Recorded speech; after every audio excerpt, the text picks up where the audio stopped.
تو سال کی جماعت تھی، غیر مقلدین کے مسجد میں چلی گئی، جن کے وجہ ساتھ اتحاد اس نے اعلان کیا بھائی دین ایمان کی بات ہوگی، بقیہ نماز بعد تشریف رکھے۔ اب لوگ بیٹھنے لگے تو امام صاحب نے روک دیا، اس نے کہا تم نے کیا دین ایمان کی بات کرنی ہے، خود دین آتا نہیں ہے، لوگوں کو سکھاتے ہو، خود گمراہ ہو، دوسروں کو گمراہ کرتے ہو، تو تمہیں خود تو نماز نہیں آتی، تم نے ہمیں نماز کیا سکھانی ہے، اس لیے پہلے نماز سیکھو پھر لوگوں کو سکھاؤ۔ انہوں نے کہا جی ٹھیک ہے حضرت صاحب کیا کریں؟ امام صاحب نے کہا تم عصر کی گشت وقت چھوڑو، مغرب کو میں کتابیں لے کر آؤں گا، پہلے نماز سیکھو اور پھر آگے نماز سکھانا۔ انہوں نے کہا ٹھیک ہے۔ امام صاحب نماز پڑھا گھر چلے گئے، امیر صاحب نے جماعت کو بٹھا کر مشورہ کر لیا بھئی آپ اس کا حل کیا نکالیں؟ اللہ ان کو خوش رکھے، جماعت کے اصولوں کے مطابق چلے تو پھر گمراہ نہیں ہوتی۔ جب جماعت کے اصولوں کو چھوڑ دے نا کوئی بھی جماعت، تو پھر جماعت گمراہی کی طرف چل پڑتی ہے۔ رائے بین کا اصول کیا ہے کہ جب بھی آپ کام کریں تو مقامی علماء سے مشورہ کریں کہ الجھن پیدا ہو، تو ان نے مقامی علماء سے مشورہ کیا۔ ہمارے اتحاد اہل سنت والجماعت کے مرکزی امیر مولانا منیر احمد منور دامت برکاتہم اس وقت بہاڑی میں پڑھاتے تھے اور باب العلوم تدریس کے لیے تشریف لائے، بڑی پرانی بات ہے۔ کسی نے کہا جی آپ مولانا منیر صاحب سے رابطہ کریں، اس فن کے وہ آپ کو سمجھائیں گے۔ امیر صاحب کے پاس چلے گئے تو امیر صاحب نے فرمایا کہ بہت اچھا، یہ انہوں نے خود کہا ہے کہ نماز سیکھو؟ کہا جی خود کہا ہے۔ امیر صاحب نے فرمایا پھر تو مسئلہ ہی آسان ہو گیا، آپ پہل کرتے تو وہ آپ کو جھگڑالو کہتا، اب تو اس نے خود پیشکش کی نماز سیکھو۔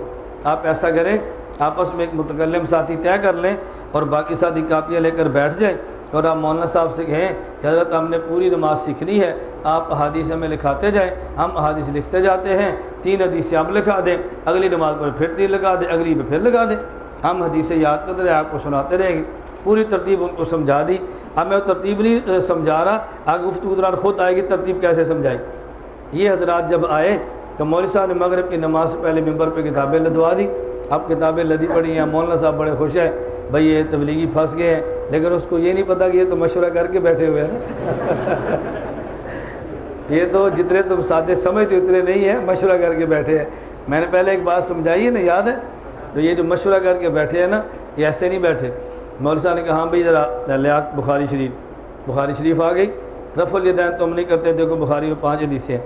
وہ جو متکلم تھا نا، اس نے بڑی تواضع عاجزی کے ساتھ کہا حضرت ہم رائے بین سے آئے ہیں اور ہمیں بزرگوں نے ہدایات دی ہیں کہ پورے دین پر چلنے میں کامیابی ہوتی ہے، آدھے دین پر چلنے میں کامیابی نہیں ہوتی۔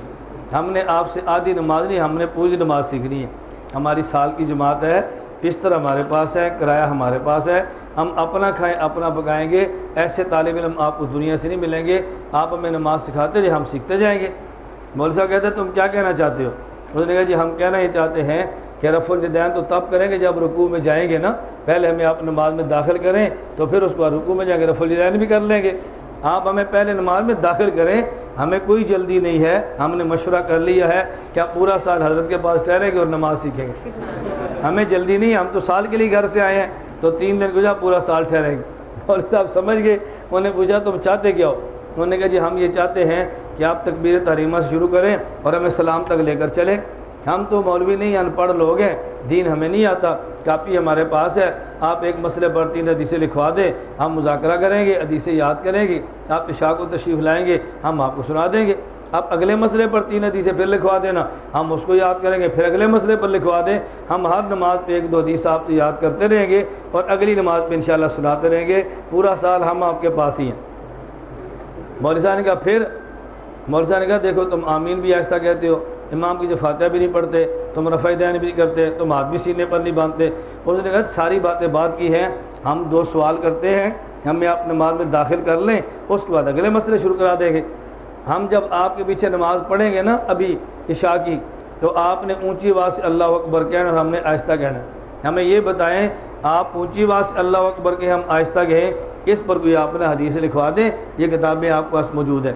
اور اگر آپ نے جان بوجھ کر یا بھول کر آہستہ اللہ اکبر کہہ دی، نماز ہوگی تو بھی حدیث لکھوا دیں، نہیں ہوگی تو بھی لکھوا دیں۔ ہمارے ان پڑھ جاہل لوگ ہیں، اگر ان میں سے بھول کر کسی نے اونچی آواز سے اللہ اکبر کہہ دی، ان کی نماز ہوگی تو لکھوا دیں، نہیں ہوگی تو لکھوا دیں۔ مولوی صاحب کہتے ہیں شرارتیں کرتے ہو ہیں؟ میرے کہنے کا مقصد یہ تو نہیں تھا۔ انہوں نے کہا جی یہ شرارتیں، اگر حدیث پوچھنا شرارت ہے تو حدیث پوچھنے کی دعوت دینے والا تو اس سے بڑا شریر ہوگا نا۔ یہ تو ہمیں آپ نے سبق پڑھایا کہ مجھ سے نماز سیکھو، آدھی شرارت کی بات نہیں ہے، آپ بسم اللہ پڑھیں، لمبی بحث کا فائدہ نہیں ہے، ہم نے کون سا مناظرہ کرنا ہے، آپ ان کتابوں میں کوئی حدیث لکھائے، ہمارا ساتھی لکھ لیتا ہے پھر ہمیں یاد کرائے گا۔ اب مولوی صاحب پھنس گئے، کیوں پھنس گئے؟ یہ تبلیغ والے نے ادھورے دین کی بات نہیں کی بلکہ پورے دین کی بات کرو، غیر مقلد نہیں چلے گا، اور ادھورے کی بات کرو غیر مقلد کو موقع مل جائے گا۔ اس لیے ہم پورے دین والے پورے دین کی بات کرتے ہیں، اور غیر مقلد ادھورے دین والے ادھورے دین کی بات کرتے ہیں۔ ادھر جائیں تو مسئلہ ادھورا ہے، ادھر آئیں تو مسئلہ پورا ہے۔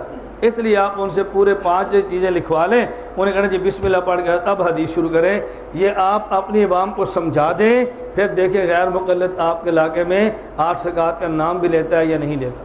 ہمارے ہاں کیا ہے، ہمیں چونکہ پوری تیاری ہوتی نہیں، وہ 8 پہ ایک حدیث پڑھ دیتا ہے اور ہم 20 پہ تلاش کرتے رہتے ہیں۔ ہم 20 پہ پڑھتے ہیں، وہ روایت پہ اعتراض کر دیتا ہے کہ سند ٹھیک نہیں ہے، ہم پھر الجھ جاتے ہیں بھی حدیث کمزور ہے، اس کا جواب کیا ہوگا۔